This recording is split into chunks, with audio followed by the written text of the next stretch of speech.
স্বরাষ্ট্র দপ্তরে পুলিশের শূন্যপদের সংখ্যা এবং কনস্টেবলের শূন্যপদের সংখ্যা কত?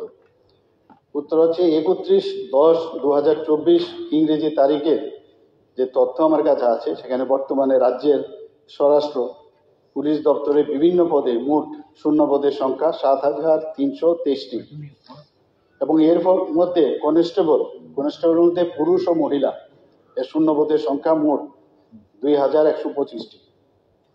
প্রশ্ন 2, শূন্যপদগুলো কবে নাগাদ পূরণ করা হবে বলে আশা করা যায়? উত্তর, শূন্যপদ পূরণ এটি চলমান প্রক্রিয়া, অতএব কবে নাগাদ পূরণ হবে তা নির্দিষ্ট করে বলা সম্ভব নয়।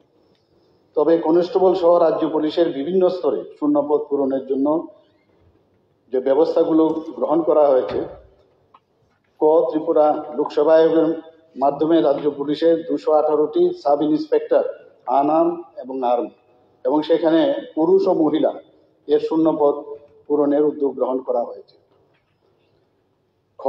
রাজ্য পুলিশের 1000টি শূন্যপদে কনস্টেবল নিয়োগের প্রক্রিয়া চলমান রয়েছে এবং অতিরিক্ত আরও 916টি শূন্যপদে কনস্টেবল নিয়োগের জন্য প্রয়োজনীয় উদ্যোগ গ্রহণ করা হয়েছে।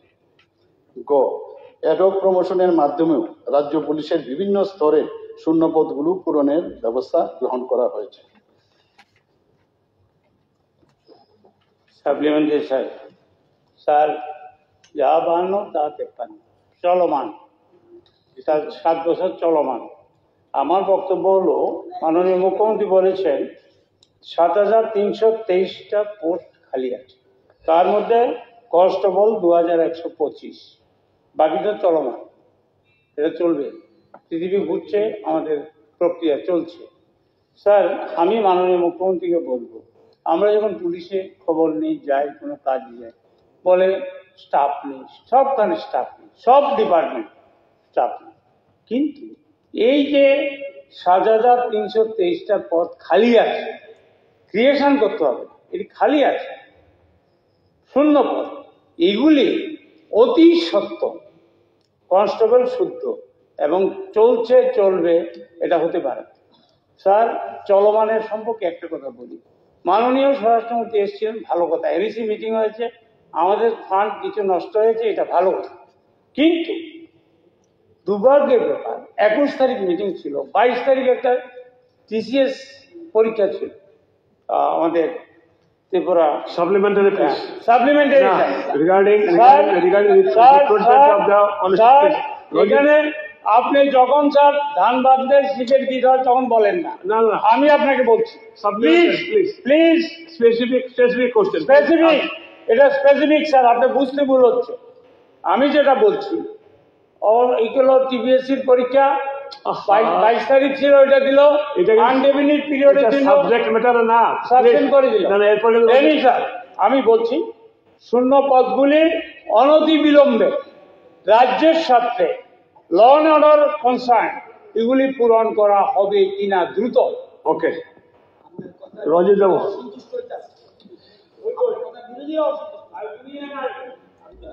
মাননীয় স্পিকার স্যার, আপনাকে ধন্যবাদ। যে আমি মাননীয় মুখ্যমন্ত্রীর নিকট জানতে চাইব যে 1600 যে নতুন করে কনস্টেবল নেওয়ার জন্য যে প্রক্রিয়াটা চলছে, সেখানে এসটি এবং এসসির যে 100% রোস্টার সেটা মেনেই করা হচ্ছে কিনা সেটা একটু জানতে চাই। মাননীয় অধ্যক্ষ মহোদয়, মাননীয় বিধায়ক শ্রী রঞ্জিত বাবু যে প্রশ্নটা করেছেন, এসটি যে আমাদের যে 100% রোস্টার, সেটা তো অবশ্যই মানতে হবে, এর উপায় নেই, এটা মেনেই এইগুলো করা। মাননীয় দপ্তরের ভারপ্রাপ্ত মন্ত্রী জানাবেন কি যে লাস্ট যে নিয়োগ হয়েছিল রাজ্যের পুলিশে, সেটা কোন সালে? এক, লাস্ট বিধানসভা অধিবেশনে বোধহয় মাননীয় মন্ত্রী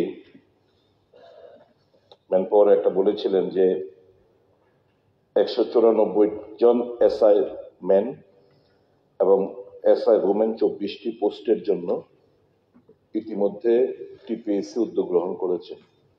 এখন পর্যন্ত নোটিফিকেশনে আসেনি। পরে খোঁজ নিয়ে দেখা গেল যে এখন পর্যন্ত নোটিফিকেশনে হয়নি, অথচ আপনি ওখানে মিস্টার টিঙ্কু রায় মাননীয় মন্ত্রী বলেছিলেন যে অলরেডি উদ্যোগ নেওয়া হয়েছে, টিপিএসসি এই ব্যাপারে উদ্যোগ গ্রহণ করেছেন, কিন্তু নোটিফিকেশনে আসেনি। হাওয়েভার এটা একটা ভারী লজ্জাস্কর ব্যাপার। আমরা যখন যেমন শর্টেজের প্রেক্ষিতে ট্রাফিক আজকাল ম্যানেজ সুধীর বাবু স্পেসিফিক এখানে Specific? না, এখানে recruitment, no traffic, no TPS এর ইয়ে। আমি রিক্রুটমেন্টের কথাই তো বলছি। না না, বলুন traffic. Please have the patience. না না, যথেষ্ট পেশেন্স আছে বলে, আমার পেশেন্স আছে কিনা আপনি বাড়ি জেনে নেবেন। আমার ম্যারিজ চলছে বছর, মাননীয় মুখ্যমন্ত্রী, পেশেন্স না থাকলে ট্রাফিক কথা বলা আজকাল যায় না। ম্যানেজ হচ্ছে টিএসএফ দ্বারা। ট্রাফিক আজকাল ম্যানেজ হচ্ছে আপনার ওয়্যারলেস অপারেটরদের দ্বারা। This is not at all a good sign. Why I'm telling is because there is shortage of manpower in each and every department of police, wing of the police. So will the government expedite in filling up those posts which are lying vacant since long? And when was the last recruitment being done as far as this department is concerned? Please let us know. মাননীয় অধ্যক্ষ মহোদয়, আমি বিগত 3 বছরের কথাই বলছি। আমি last যেটা সেটা আমি বলে দেব। 2021-এ টিপিএস গ্রেড 2 8 জন, এসআই ম্যান, কনস্টেবল ম্যান 7 জন, কনস্টেবল উইমেন 5 জন, মোট 20 জন হয়েছে। 2023 লেট মি ফিনিশ প্লিজ, একটু শুনুন,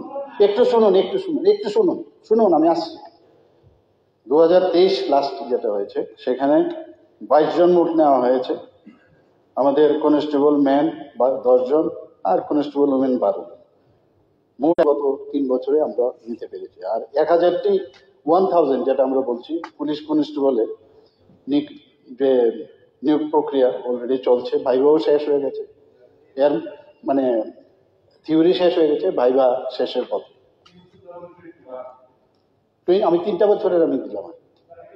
আর এর মধ্যে যেখানে আমরা প্রমোশন যে লিস্টটা আমি বললাম, বিভিন্ন জায়গার মধ্যে অ্যাড অফ পরিচিত আমরা অনেকগুলো, যেমন আপনি যদি শুধু লাস্ট ইয়ারটা বলেন, সেখানেও আমরা কিন্তু 2023-এ 249 জনকে আমরা মানে সেখানে যে ভ্যাকেন্সি আছে সেখানে আমরা ওদের অ্যাড অফ বেসিসে আমরা কিন্তু প্রমোশন দিয়েছি।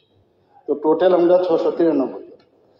আর 1000 পোস্টের আমি যেটা বললাম সেটা তো এর মধ্যে যদি এটার ভাইভা শেষ হয়ে যায় সেটা আমরা অবশ্যই তাড়াতাড়ি দেব। তাছাড়া আমাদের যে 6067 স্পেশাল এক্সিকিউটিভ পুলিশ এক্সিকিউটিভ, সেটারও কাজ প্রায় শেষের পথে। আশা করি সেটারও আমরা নিয়োগের মধ্যে দেব। পরবর্তী প্রশ্ন এনেছেন মাননীয় সদস্য শ্রী রঞ্জিত দেববর্মা মহোদয়। মাননীয় স্পিকার স্যার, মাই অ্যাডমিটেড কোয়েশ্চন নাম্বার 21।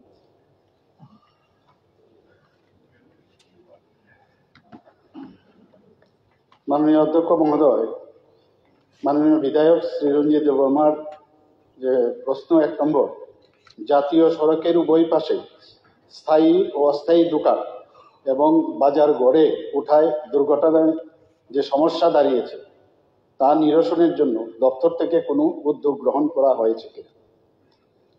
উত্তর হ্যাঁ।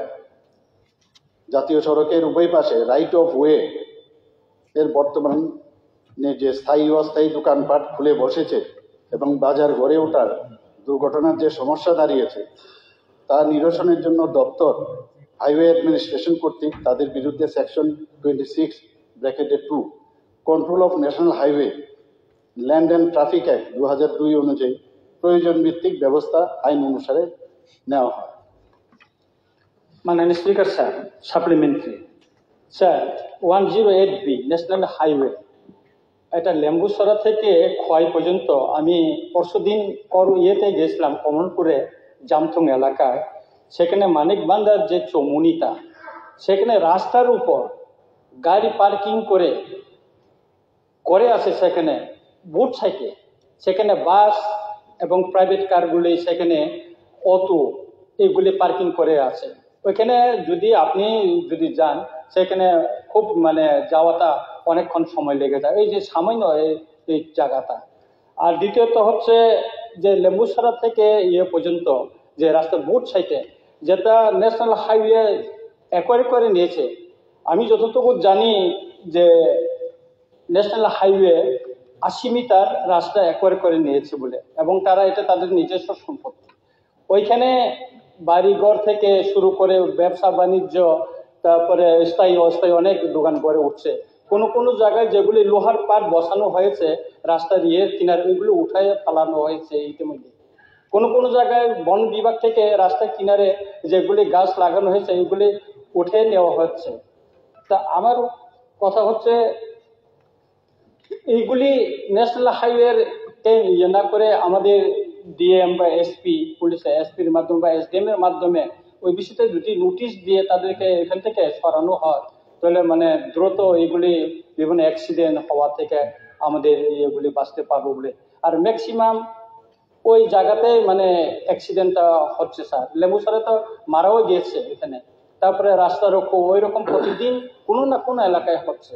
ঠিক আছে, সাপ্লিমেন্টারি স্যার, এটা বরঞ্চ ন্যাশনাল হাইওয়ে না, আগরতলা মোটর স্ট্যান্ড থেকে যোগেন্দ্রনগর রেলওয়ে স্টেশনে যাওয়ার রাস্তাটা, আমি ওই রাস্তা দিয়ে প্রায়ই বাড়িতে যাই, জম্পু জেলাতে যাই।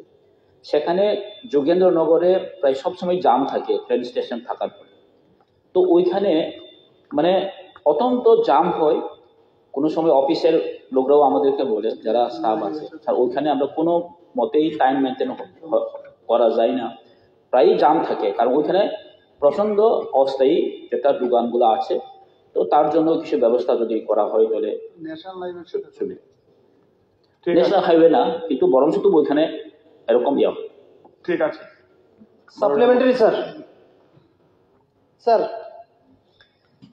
তদ্রূপ আমাদের আগরতলা এয়ারপোর্ট থেকে যে রোডটা আমাদের শহরে ঢুকছে সেটা উন্নতিকরণ হয়েছে